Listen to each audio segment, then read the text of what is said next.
Leia endale võimalikult mugav poos. Unusta maailmavalu enda ümber ja seina tagant kostev välju ähkimine.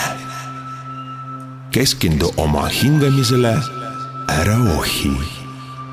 Unusta oma senine elu, mis on täielik pask.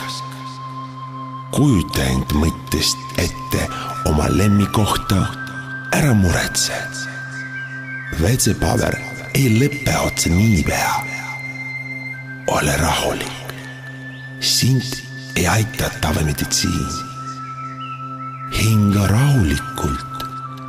Su pea muutub raskeks, jalad on nagu vatist, silmad vajuvad kinni. Kõrvad vajuvad lonti, sa tunned kerget võbelust anuse piirkonnas. Kui tunned sealt tugevamat võbelust, oled ilmselt gei. Sellest pole midagi. Sa pole ei liha ega kala. Sa tunned end nagu seen.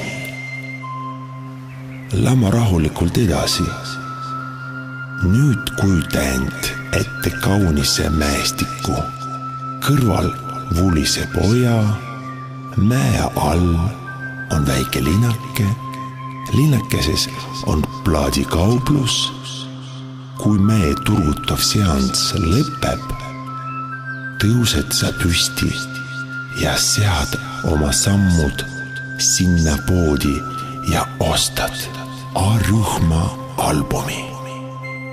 Ja muudkui ostad ja ostad ja ostad. Oi jaa, nii mõnus ja ülev on see tunne.